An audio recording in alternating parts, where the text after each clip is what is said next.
দামি সম্পদ বলতে সাধারণত স্বর্ণ, হীরা, তেল, ইউরেনিয়ামের কথাই আমরা চিন্তা করি। কেউ কেউ আবার অ্যান্টিম্যাটার, অ্যাক্টিনিয়াম, অ্যান্ড্রোহেড্রাল ফুলারিনের কথা বলতে পারেন। কিন্তু আপনি জানেন কি, পৃথিবীর যে কোনো জিনিসের চেয়ে আগামীর সবচেয়ে দামি সম্পদ ওয়াটার বা পানি। বাসাবাড়িতে কল খুলে বা বোতল কিনে যে তরল পদার্থ আপনি সহজেই পান করতে পারছেন, সেই এক গ্লাস পানযোগ্য পানি একদিন হতে যাচ্ছে সবচেয়ে মূল্যবান। আজকের ভিডিওতে আপনাকে দেখাবো পানি কেন যে কোনো দামি জিনিসের থেকেও উপরে অবস্থান করছে, পানি নিয়ে ব্যবসা ও বিনিয়োগের সেরা সুযোগ, লাভজনক পানি ব্যবসা কিভাবে শুরু করা যায় এবং পানি নিয়ে ভবিষ্যতের সম্ভাবনা ও শঙ্কা। আর ভিডিওর শেষ অংশে এমন কিছু গুরুত্বপূর্ণ তথ্য থাকছে যা আপনার ভাবনার দিক আমূল বদলে দেবে। চলুন শুরু করা যাক ধাপে ধাপে। পানিকে কেন বলা হচ্ছে ভবিষ্যতের গোল্ড বা তার চেয়েও দামি? এটা জানতে হলে প্রথমে দেখতে হবে বিশ্বের পানির হিসেবটা। বিভিন্ন গবেষণার তথ্য বলছে পৃথিবীতে মোট পানি রয়েছে 1.37 বিলিয়ন কিউবিক কিলোমিটার। এর মধ্যে শতকরা 97 ভাগই লবণাক্ত, আর মিঠা পানি আছে প্রায় 3 ভাগ। আবার এই 3 ভাগের 2 ভাগের বেশি হচ্ছে বরফ, হিমবাহ এবং ভূগর্ভস্থ। অন্যদিকে 1 ভাগের কাছাকাছি হচ্ছে নদী, জলাশয় আর লেক, অর্থাৎ ব্যবহারযোগ্য পানি মোট মিঠা পানির প্রায় 1 ভাগের মতো। বর্তমানে বিশ্বের মোট জনসংখ্যা 800 কোটির বেশি। কৃষি, শিল্প ও নগরায়ন এবং পান করা সহ বিভিন্ন কাজে প্রতি বছর প্রায় 150 ট্রিলিয়ন লিটার পানির দরকার। ধারণা করা হচ্ছে 2050 সাল নাগাদ বিশ্বের জনসংখ্যা হবে প্রায় 10 বিলিয়ন বা 1000 কোটি।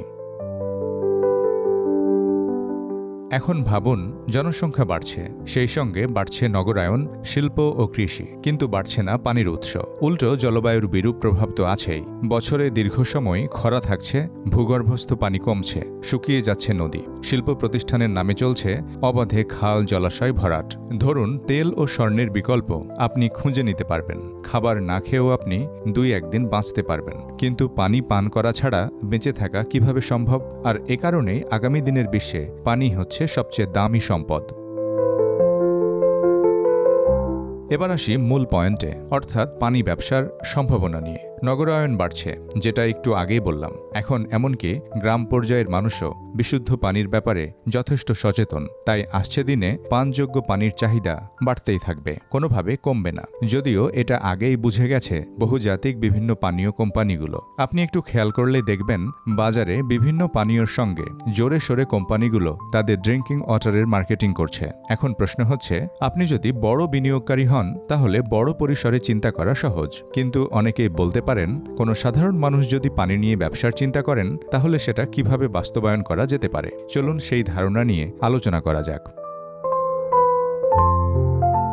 পানি সংক্রান্ত ব্যবসা মানেই কেবল বোতলজাত পানি শহরের বড় শপিং মল, সুপার শপ বা রেগুলার মুদি দোকানে বিক্রি নয়। এর সঙ্গে অসংখ্য আইডিয়া যুক্ত, যেমন পানির প্রাকৃতিক উৎস, প্রাকৃতিক ভূতল থেকে বা বড় পাহাড়ের ঝর্ণা থেকে বের হওয়া পানি। এসব স্থান থেকে আপনি চাইলেও পানি উঠিয়ে বিক্রি করতে পারবেন না। এর জন্য কিছু আইনি প্রক্রিয়া মেনে পানি প্রক্রিয়াজাত, বাজারজাত করতে হয়। এখানে বিশাল বিনিয়োগ দরকার, যা বড় কোম্পানিগুলো করে থাকে। এছাড়া ভূগর্ভস্থ জলাধার, ভূগর্ভ বড় পানি সঞ্চয়কারী স্তর, শহর ও গ্রামে পানি সরবরাহের প্রধান উৎস।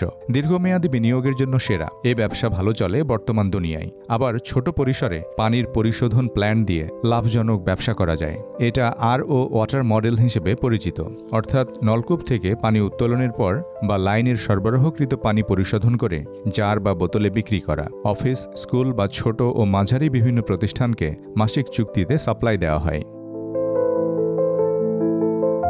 এছাড়াও বিভিন্ন কোম্পানির পানির ফিল্টার এবং কৃষিতে সেচের পাম্প বা বিভিন্ন যন্ত্রাংশ বিক্রয়ও বেশ লাভজনক। আবার নদী ও জলাশয়ের আশপাশের গভীর নলকূপ দিয়ে পানি সাপ্লাইয়ের ব্যবসা করা যায়, কারণ পৃথিবী টিকে থাকলে খাদ্যের দরকার অপরিহার্য, আর খাবার উৎপাদনে কৃষি লাগবেই। এবং পানি ছাড়া কৃষিকাজ কোনোভাবেই সম্ভব নয়। বলা হয় পানি চাহিদার বড় অংশ ব্যয় হয় পৃথিবীর কৃষিকাজে। তাই কৃষির সঙ্গে পানি সংক্রান্ত ব্যবসা লাভজনক হবে এবং আগামীতে পণ্য উৎপাদনে পানির চাহিদা আরও বাড়বে। তবে পানি নিয়ে ব্যবসা করে গেলেও আপনাকে এর উৎস ও অধিকার সম্পর্কে সচেতন থাকতে হবে। আপনার ব্যবসা যদি পরিবেশ বান্ধব হয় তাহলে দীর্ঘমেয়াদে এগিয়ে যাওয়ার সম্ভাবনা বেশি। তাই মনে রাখা উচিত, পানি শুধু ব্যবসা নয়, ভবিষ্যতের নিরাপত্তা ও শক্তি। এবার সেই পয়েন্টে আসি, যেটা আপনাকে বলেছিলাম শুরুতে, খুবই গুরুত্বপূর্ণ তথ্য। বিশ্ব স্বাস্থ্য সংস্থা ও ইউনিসেফের বরাত দিয়ে জাতিসংঘের এক প্রতিবেদনে বলা হচ্ছে, বিশ্বের 2.2 বিলিয়ন বা 220 কোটি মানুষ এখনও নিরাপদ পানযোগ্য পানির সুবিধা ছাড়া বসবাস করছেন। কিছুক্ষণ আগে যেটা বলছিলাম, পৃথিবীতে 800 কোটির কিছু বেশি মানুষ রয়েছেন।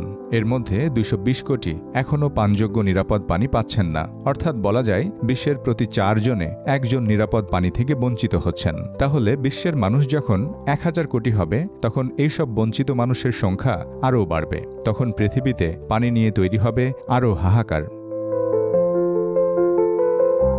এখন প্রশ্ন হচ্ছে, পানির হাহাকার বিশ্বকে কোন পথে ধাবিত করবে? আপনি যদি বিশ্ব মানচিত্রের দিকে তাকান, দেখবেন এরই মধ্যে পানি নিয়ে বেশ কয়েকটি দেশের যুদ্ধাবস্থা তৈরি হয়ে গেছে। সবচেয়ে বিপজ্জনক পর্যায়ে রয়েছে মধ্যপ্রাচ্য। কারণ পশ্চিম এশিয়ার একটি প্রধান নদী টাইগ্রিস, যা তুরস্কের আনাতোলিয়া পর্বতমালা থেকে উৎপন্ন হয়ে সিরিয়া ও ইরাকের মধ্য দিয়ে প্রবাহিত হয়েছে। একই সঙ্গে এই নদীটি দক্ষিণ পশ্চিম এশিয়ার আরেক বড় নদী ইউফ্রেটিক্সের সঙ্গে মিশে পারস্য উপসাগরে গিয়ে পড়েছে। আবার মধ্যপ্রাচ্যের আরেক গুরুত্বপূর্ণ নদী জর্ডান, যা জর্ডান, ইসরায়েল, ফিলিস্তিন ও সিরিয়ার সীমান্ত নির্ধারণ করে।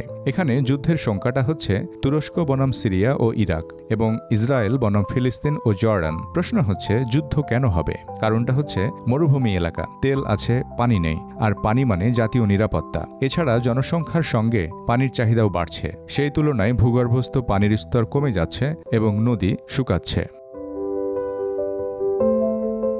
এবার আসুন আফ্রিকায়। এখানে নীলনদকে সামনে রেখে পানি নিয়ে গৃহযুদ্ধ হতে পারে। ইথিওপিয়ার উৎস থেকে নির্ভরশীল সুদান ও মিশর। সংঘাতের সংখ্যা হচ্ছে মিশর বনাম ইথিওপিয়া, আর সুদান মাঝখানে আটকে যাবে। কারণটা হচ্ছে গ্র্যান্ড ইথিওপিয়ান বাঁধ, যা নীল নদের ওপর নির্মিত আফ্রিকার বৃহত্তম জলবিদ্যুৎ প্রকল্প।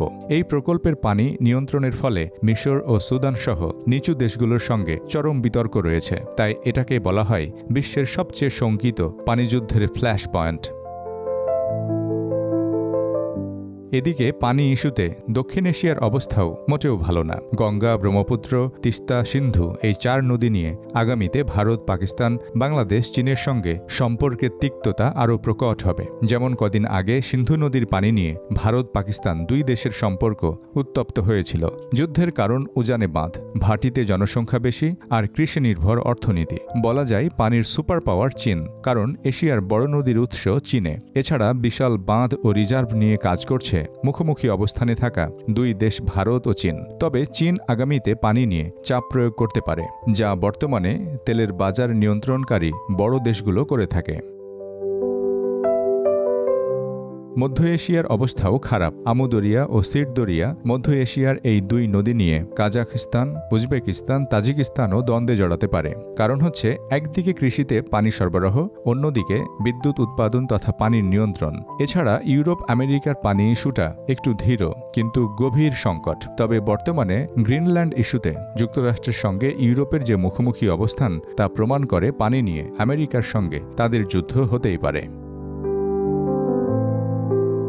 তাই বলা যায় আগামীর যুদ্ধ ট্যাঙ্কের পরিবর্তে বাঁধ, বোমাকে পাশ কাটিয়ে পানির প্রবাহ বন্ধ এবং দখলের জায়গায় শব্দটা হবে পানির নিয়ন্ত্রণ। এখন প্রশ্ন হচ্ছে, বিশ্বের মানুষ এই পরিস্থিতি বা পানি নিয়ে যুদ্ধ কবে নাগাদ দেখবে?